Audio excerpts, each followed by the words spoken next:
morning students. In today class we are going to start a new chapter of geography. आज हम अपना geography start कर रहे हैं क्लास 9 का और चैप्टर स्टार्ट कर रहे हैं हम क्लाइमेट.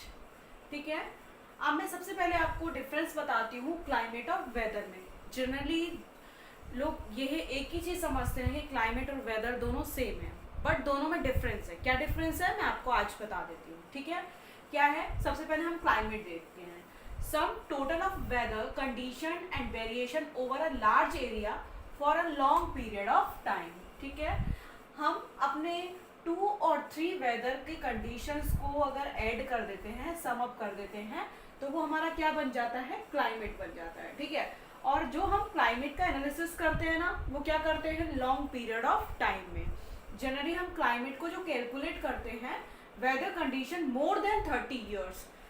अगर किसी स्टेट या किसी भी कंट्री की अगर वेदर की कंडीशन 30 ईयर से ज़्यादा एक ही बनी रहती है, तो हम उसे वहाँ का क्या बोलते हैं? क्लाइमेट बोलते हैं. ठीक है, तो वो क्या हो जाता है? वहाँ का क्लाइमेट होता है. और हम इसे कैलकुलेट करते हैं लॉन्ग पीरियड ऑफ टाइम पर. But what is whether? State of atmosphere over an area at any point of time. यहाँ पर हम किसकी बात करते हैं? पॉइंट ऑफ टाइम की. हम इसको कैलकुलेट करते हैं डे टू डे बेसिस पर कि अगर आज एटमॉस्फेयर कैसा है. कभी हम बोलते हैं ना, कभी ठंड हो रही है, कभी गर्मी हो रही है. ठीक है, कभी रेन आ रही है. आज हम बोलते हैं ह्यूमिडिटी क्या हो रही है? ज़्यादा हो रही है. तो ये क्या है? हमारा एटमॉस्फेयर है. ठीक है, जो किस पर डिपेंड करता है? डे टू डे बेसिस पर हम उसे कैलकुलेट करते हैं और ये कैलकुलेट करता है on the point of time पर. ठीक है, लेकिन हम इसमें कैसे कैलकुलेट करते हैं? Long period of time. But क्या होता है कि इन दोनों को, क्लाइमेट और वेदर को, जो एलिमेंट्स इफेक्ट करते हैं ना, वो दोनों क्या होते हैं? सेम होते हैं. क्लाइमेट को भी जो एलिमेंट्स इफेक्ट कर रहे हैं और जो वेदर को भी जो एलिमेंट्स इफेक्ट कर रहे हैं, दोनों के क्या हैं? सिमिलर हैं. तो एलिमेंट्स रिमेन द सेम. दोनों के एलिमेंट्स क्या हैं? सेम है, जो इन दोनों को क्या करते हैं? इफेक्ट करते हैं. अब क्या क्या है, कौन कौन से एलिमेंट्स हैं देख लेते हैं. टेम्परेचर हो गया. टेम्परेचर के बेसिस पर हम क्लाइमेट और वेदर को कैलकुलेट कर सकते हैं. एटमॉस्फेरिक प्रेशर किस तरीके का है, विंड किस तरीके से कहाँ पर मूव हो रहे हैं, ह्यूमिडिटी कैसी है, प्रेसिपिटेशन कैसा है. प्रेसिपिटेशन मीन होता है कि रेनफॉल किस तरीके से हो रहा है, रेन किस तरीके से हो रही है. ठीक है, तो उसके बेसिस पर हम कैलकुलेट करते हैं कि वहाँ का क्लाइमेट कैसा है और वहाँ का वेदर किस तरीके का है. तो इन दोनों को जो इफेक्ट करते हैं ना एलिमेंट्स, वो क्या होते हैं? सेम होते हैं. अब weather condition fluctuate very often even within a day.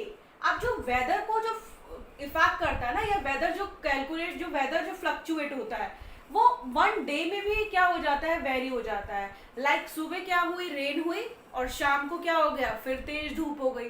तो वो क्या होता है? हमारा वेदर होता है, जो कि एक डे में भी क्या आ जाते हैं? उसमें चेंजेस आ जाते हैं. मॉर्निंग में क्या हुई? रेन हुई काफी, लेकिन इवनिंग में क्या हो गई? तेज धूप हो गई. तो ये क्या हो गया? वेदर फ्लक्चुएट होता है. Even a day, single day में भी क्या हो जाता है? फ्लक्चुएट हो जाता है. लेकिन but a common pattern is observe for a period of time. लेकिन कॉमन पैटर्न क्या है ऑब्जर्व करने का? इसे for a period of time. Generally हम जो वेदर को कैलकुलेट करते हैं ना, वो किसके बेसिस पर करते हैं? Period of time. हम वीक ले लेते हैं, मंथ्स ले लेते हैं. मंथ्स होते हैं ना, जैसे अक्टूबर तक क्या होगा? रेनी सीजन होगा, सितंबर अक्टूबर. फिर अक्टूबर के बाद क्या आ जाएगा? विंटर आ जाएगा. फिर उसके बाद क्या आ जाएगा? समर आ जाएगा. इस तरीके से हमने इसे क्या किया हुआ है? वीक या मंथ्स के बेसिस पर भी हम क्या कर देते हैं? इसे डिवाइड कर देते हैं. The world is divided into different climate reason. जो हमारा वर्ल्ड है ना, वो डिफरेंट क्लाइमेट रीजन्स में डिवाइड हुआ है. इट मीन्स हमने वर्ल्ड को डिफरेंट क्लाइमेट रीजन्स के बेसिस पर क्या किया हुआ है? डिवाइड किया हुआ है. India has the monsoon type of climate. जो इंडिया का क्लाइमेट है ना, वो कैसा है? मॉनसून टाइप ऑफ क्लाइमेट है. अब we often generally relate monsoon with rain. Generally हम जब भी मॉनसून का नेम सुनते हैं ना, तो हमारे माइंड में क्लिक होता है कि क्या हो रही होगी? रेन, रेनी सीजन आ गया. बट ऐसा नहीं होता. कई बार आप न्यूज़ में भी सुनते होंगे ना कि मॉनसून आने वाला है, मॉनसून. तो इसका मतलब ये नहीं है कि 24 घंटे क्या होती रहेगी? बारिश ही, तब से बारिश. मीन्स अब मॉनसून आने वाला है. ये पीरियड हो गया, कभी बारिश होगी, कभी क्या, इस तरीके से पीरियड चलता रहेगा. ठीक है, अब क्या होता है? The word monsoon is derive from the Arabic word. जो मॉनसून वर्ड है वो किससे आया है? अरेबिक वर्ड मौसिम से आया है. ठीक है, विच लिटरली मीन्स सीजन, जिसका मीन क्या होता है, सीजन होता है, ठीक है। It refers to the seasonal reversal in the wind direction during a year. अब एक ईयर में क्या होता है, जो विंड के डायरेक्शन होते रहते हैं ना, वो क्या होते हैं, चेंज होते रहते हैं। लाइक विंड कभी तो इस तरह मूव करता है और कभी इस तरीके से मूव करता है। अब हम इसको कैसे डिवाइड करते हैं, डिवाइड करेंगे, जैसे ये क्या हो गया, नॉर्थ हो गया, ये साउथ हो गया, ये ईस्ट हो गया और ये क्या हो गया, वेस्ट हो गया, ठीक है। अगर विंड समर में इस तरीके से जा रहा है, उसका डायरेक्शन इस तरीके से है, तो हम क्या करते हैं, इस टेल को पकड़ लेते हैं, ठीक है। अब इस टेल को ले लिया तो इस टेल में कौन कौन से दो हमारे वो आ रहे हैं, एक तो साउथ आ रहा है और एक क्या आ रहा है, वेस्ट, ठीक है। तो विंड का डायरेक्शन क्या हो गया, साउथ वेस्ट। और अगर विंड इस तरीके से आ रहा है, विंड का मूवमेंट इस तरीके से हो रहा है, तो हम टेल यहाँ पर पकड़ लेंगे, क्योंकि विंटर में जो विंड का फ्लो होता है, डायरेक्शन होता है, वो इस तरीके से इस तरफ मूव करता है, ठीक है। तो हमने क्या पकड़ लिया, टेल को पकड़ लिया। अब इसमें क्या आ गया, दो चीज आ गई, क्या आ गया, नॉर्थ आ गया और ईस्ट आ गया। तो हम बोलेंगे विंड का डायरेक्शन नॉर्थ ईस्ट में है, और यहाँ पर होगा तो टेल को पकड़ा तो वे साउथ वेस्ट में है। तो इस तरीके से हम कैलकुलेट करते हैं, ठीक है।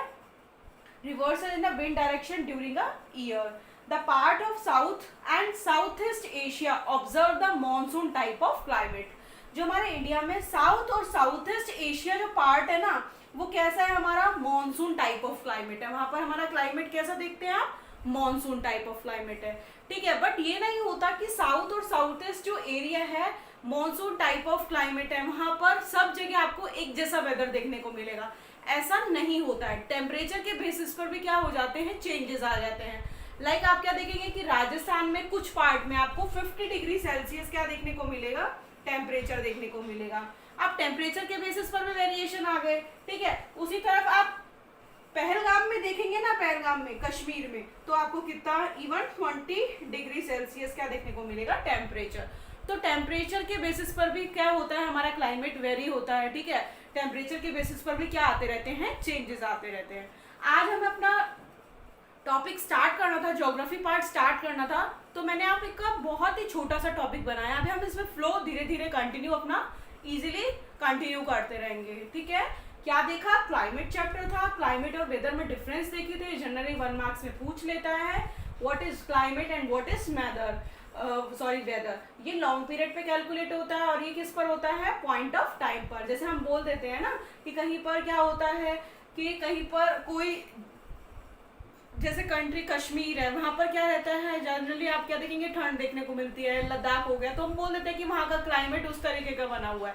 तो 30 ईयर से ज्यादा जहां पर जो वेदर कंडीशन रहती है ना, उसके बेसिस पर हम वहां का क्लाइमेट उसको ऑब्जर्व करते हैं, ठीक है। और वेदर किसके बेसिस पर कैलकुलेट होता है, पॉइंट ऑफ टाइम पर, और वो डे टू डे बेसिस पर भी क्या होता रहता है, वेरी होता रहता है। फिर हमने देखा जो इनको एलिमेंट्स इफेक्ट करते हैं ना, वो भी क्या होते हैं, आपके सेम होते हैं, चाहे वो क्लाइमेट को करें चाहे वेदर को करें, ठीक है। फिर हमने देखा कि किस तरीके से हमारा वेदर वेरी होता है, फ्लक्चुएट होता है, इवन अ सिंगल डे में भी हो जाता है। और एक कॉमन पैटर्न होता है कि जो पीरियड ऑफ टाइम में, वीक में, मंथ में हमारे क्या आते रहते हैं, चेंजेस आते रहते हैं। इस तरीके से हमने मॉनसून को देखा कि क्या मीनिंग है, ठीक है। Thank you, have a nice day and enjoy your video and prepare your notes very carefully.